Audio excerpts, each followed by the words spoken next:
Hey everyone, the Summer of Giving is underway and we have partnered with NAMI Greenville.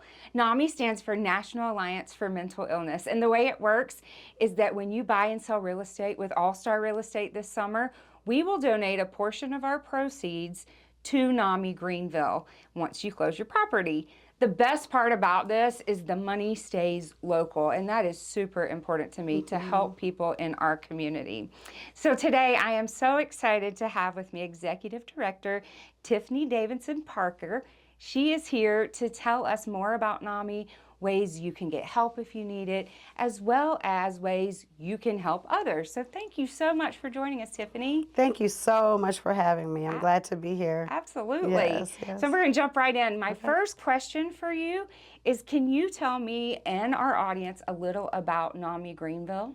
Yes, April. So NAMI Greenville, we are the oldest grassroots organization in the nation around mental health care. Wow. We have over 600 affiliates nationwide. Here in South Carolina, we have a little bit over 10, a few are forming, so we're ranging up to 12 affiliates, and that covers the upstate, the Midlands, and the Low Country, right? Yeah. And so all of our programming, all of our support, all of our education, all of our advocacy and awareness are cost-free. You heard me talk about 4 areas there: education, awareness, advocacy, and support. That's all cost-free. I'll go into more detail as we discuss further. Sure, Yeah. sure. Can you tell me something about NAMI Greenville that people may not know about? Yes, yes. So let's see. We have been in Greenville for over 30 years. Okay. A lot of people don't know I did that. not know that. Right, for over 30 years. We offer free educational classes for individuals with lived experience and their family members and friends. We offer free support groups for individuals with a lived experience and their family members and friends, right? And so we offer presentations that are cost-free to let people know who we are, what we do, how we go about our work, right? We also offer specific presentations around decreasing stigma, bringing mental health into the workplace, you name it, anything around mental health, we are it. We are a resource hub where we work to connect individuals to community supports. So if someone calls and they say, you know, I just got diagnosed with a mental illness and I don't know what to do. By virtue of that, we can connect them to a clinician. We can connect them to any other type of community supports they may need, even if they're having trouble with housing or rent. And so we have a resource directory that allows that person to get what they need. Because you can imagine, if someone has difficulty paying their rent or finding stable housing, that disrupts the mental health of a person, right? And so we look at the whole person when we look to support mental health care services and supports. Another thing is we advocate. We advocate on a grand scale, both nationally and locally, around mental health policies, laws, and legislature to make sure that folks get optimal health care. Which is so important. Yeah, yeah. Oh my gosh, yeah, that is yeah. so important. Especially with, you know, the pending cuts of Medicaid and 988 aspects that are being transformed. So we are a major entity nationally and locally to advocate for these things. That's wonderful. Yeah. That's fantastic. So do you recommend group meetings? I know you said you refer to clinicians. Is that for an individual setting if they need an individual one-on-one? Yeah, exactly. So if someone is needing clinical care, now I'll say this, we do not provide direct clinical care. Okay. However, we are support for someone who may not have health insurance, may not have a healthy support group around them, and they can come to our support groups that we have every Monday at 130 Industrial Drive at 6:15 p.m. for our support groups. And that's cost-free. They don't have to register. They don't have to sign up. Just walk up. Just show up.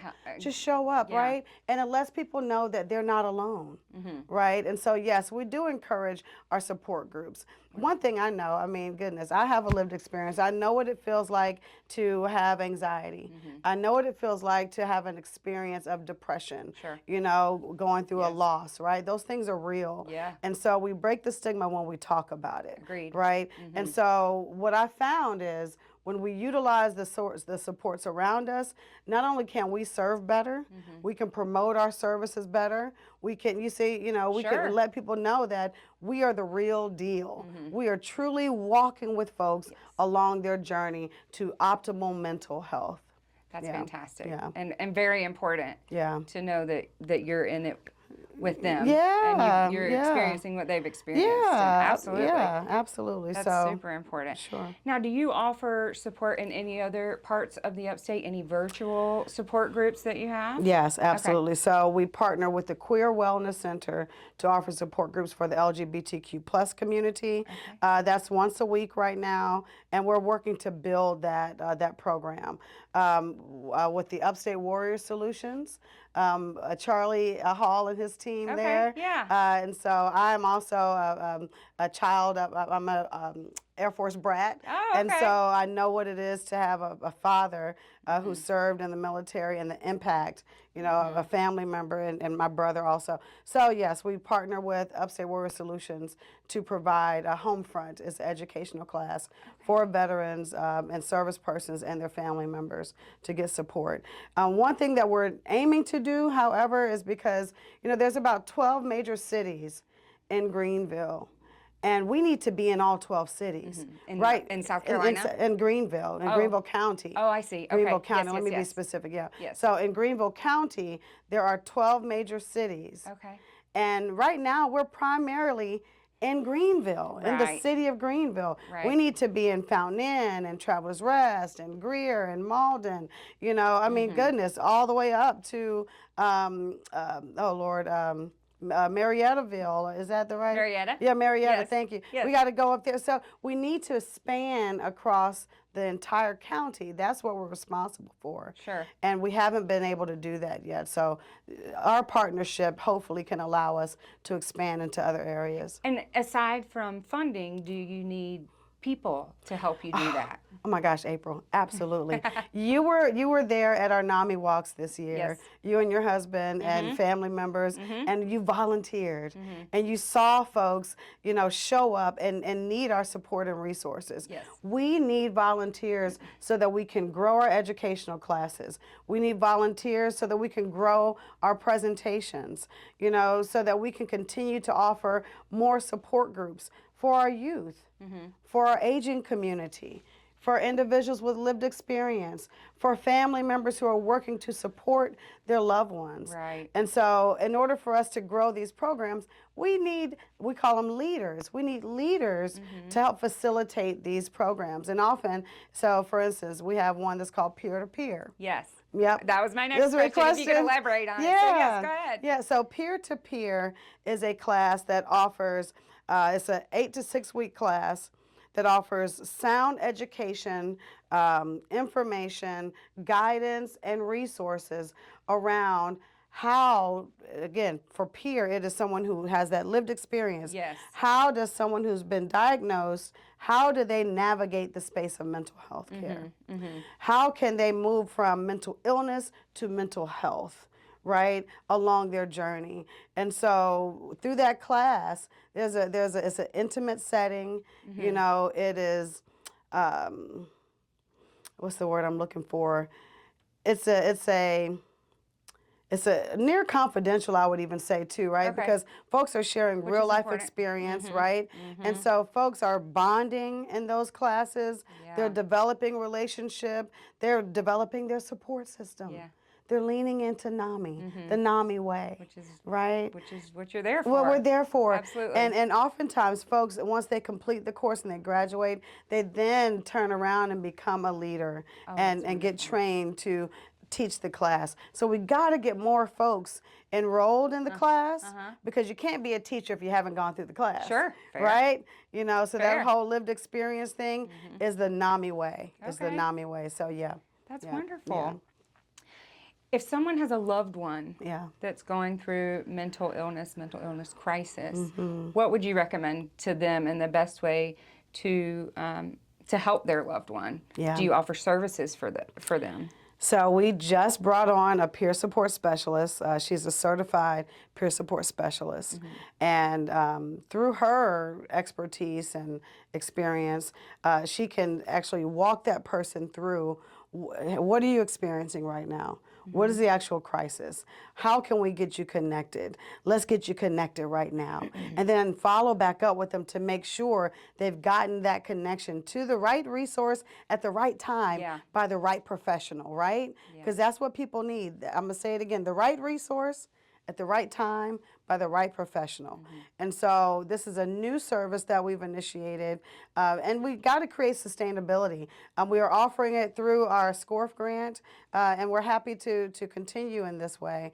Again, ongoing support is needed to make sure that we can sustain this role, and people are needing it. People are needing it. So that's our first course of action is, hey, let's get you connected to our peer support specialist, see what you need, let her do a brief intake and a kind of a screening, and then she'll get that person connected to the right resource, either in NAMI and or outside of NAMI. Right. You mentioned, we've talked a little bit about funding. Yeah. And I know this, but I don't know that everyone out there knows this, that you don't get state funding.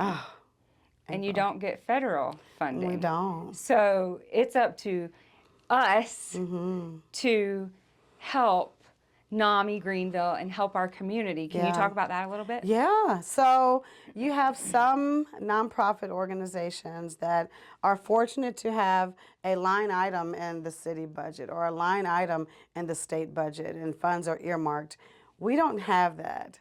And even with being a part of a national organization, and we are an affiliate of NAMI National, NAMI National does not, and this is not a slight, this is just the model, okay, does not direct funding towards us to sustain. We are our own standalone 501c3 nonprofit organization. We are a charity organization. So one, any donation that is offered is tax deductible. Any support that is offered, you can add that on your resume. You can, put it down as a noted reference, and we will support you in your plight to volunteerism or even philanthropy. So yeah, we get our donations from our community members here locally. We write grants. We do all the things we can, and we steward our resources well.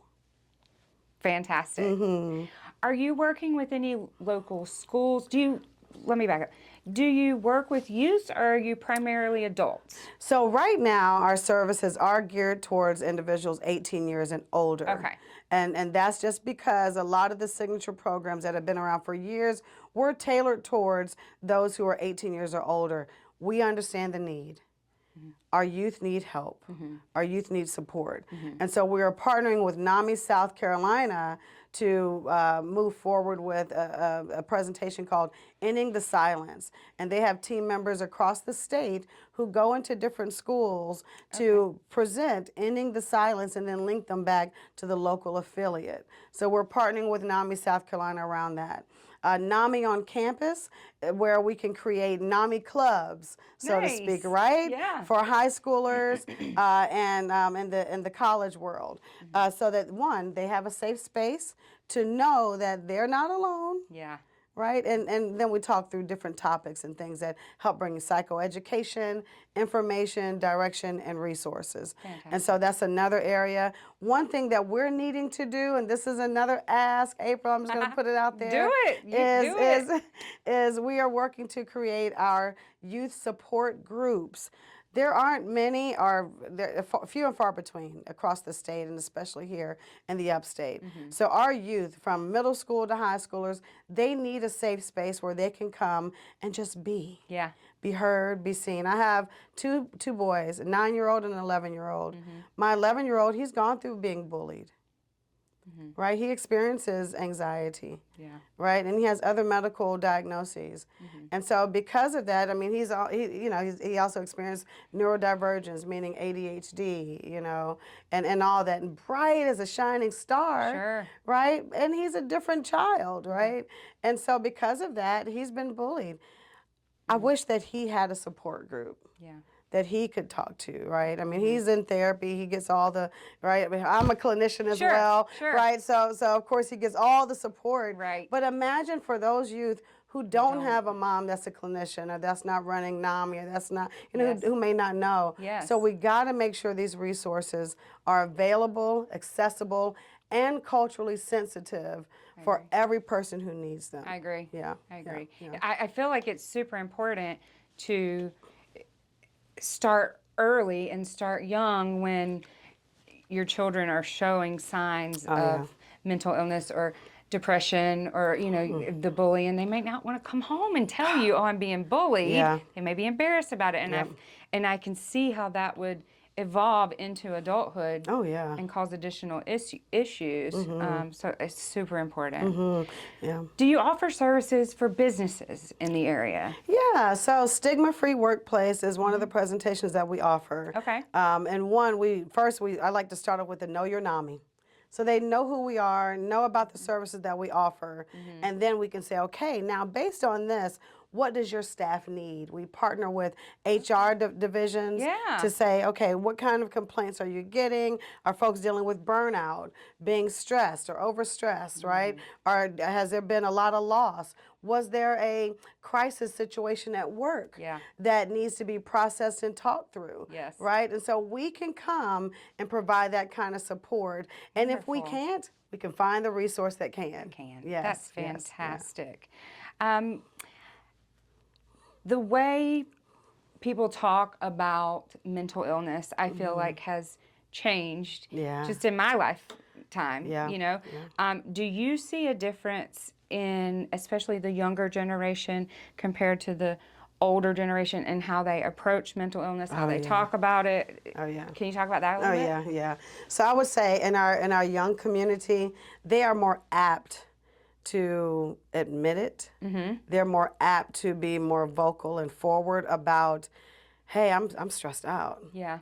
I'm dealing with school, sports, peer relationships, trying to do extracurricular things and make high grades and prepare for college, right? So I've even heard some youth say, I'm overwhelmed because of my workload at school. Yeah. Right? And they'll say it. That's now great. Us, right? Right? I never said it. Exactly. One, because what? We were expected to just do and it. push through and get her done. You're right. Right? Get her done. That was it. That's exactly right. And so I would say that our generation, I mean, I'm 48, and I would say between the 30 and up are maybe more apt. I would say not maybe. We are more apt to say, all right, I'm stressed out, but I'm just gonna bear it. I'm just gonna grin and bear it. Yes. And we're more apt to wear the mask and oh no, it's okay. I'm good. I got it. I got it. Yes. Even though we're carrying a refrigerator on our back, I got it. And now because of the work that has been done in the field, we're starting to see a shift where folks are saying, nope, I don't want to just survive. I want to thrive. Now we're seeing a shift in our generation, I feel that way too. Right? Now we're like, over the past, I think since COVID, honestly. Since COVID, folks have been more transparent, more vulnerable, and saying, you know what? I want to live. Right. Folks are traveling more. They're taking their personal time off. Yeah. They're taking a mental health care day nowadays. So we've seen a shift, and I'm grateful for it because folks are advocating for themselves to be optimally healthy. And that's so important. Yeah, I absolutely agree. I know you talked about it, and I know that you have volunteers that have thrived because of your program and come back. Can you give us an example of someone who has made a big impact with NAMI? Not necessarily specifics, giving their information away if you don't think that's necessary, but just their story and how they went from struggling to success in living. Absolutely. So part of the NAMI way is that folks enter NAMI as either a seeker of help to get resources for a family member or friend, or getting help for themselves. and I'm going to give a general here, okay? Yes, What we yes. found is, and time over time, and I've even seen it myself, is that once an individual plugs in, whether it be attending a class, attending the weekly support groups, becoming a presenter to share their own experience out in the community, tabling an event, then there becomes it's almost like they're tethered to the organization in a way that not only do they decide to become a volunteer that stands in the gap for someone else, shoulder to shoulder, then they end up becoming a staff member. That's awesome. Right? Yeah. You know, Yeah. then they end up serving in a greater capacity. Right now, we have,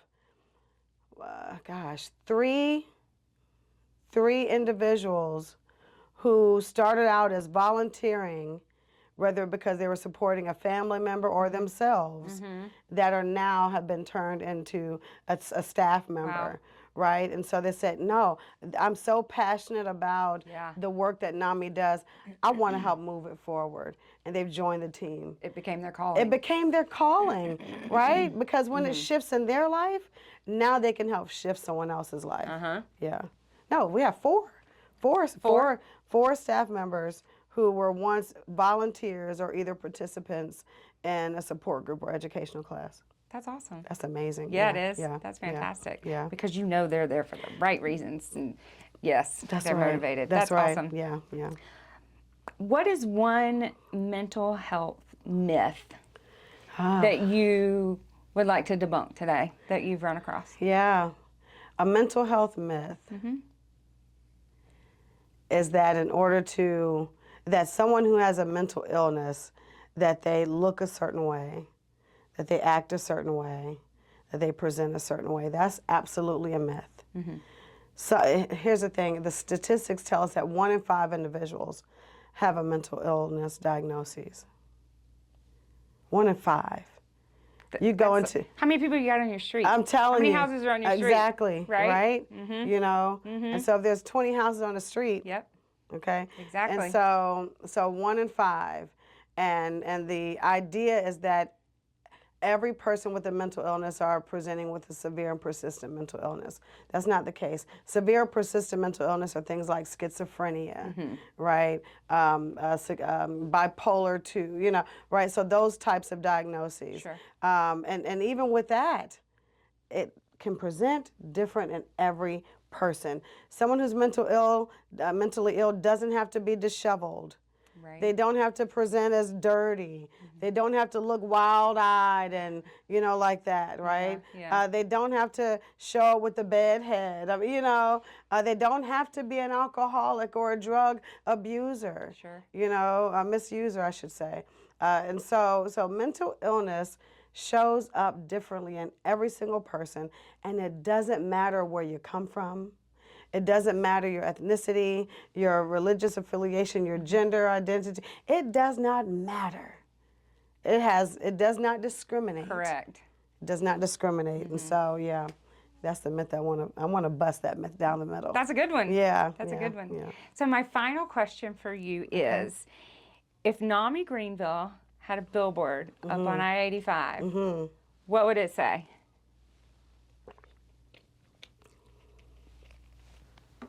You are not alone. I like it. You are not alone.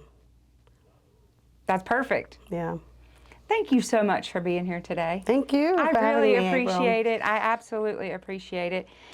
If you or someone you know is struggling with mental illness, NAMI Greenville is here to help. And the way to reach out to them is head to their website. It's namigreenvillesc.org. We can also help through our Summer of Giving program. If you are looking for property, if you're selling property this summer, let's work together to help improve the quality of life and individual treatment for those suffering with mental illness here in the Upstate.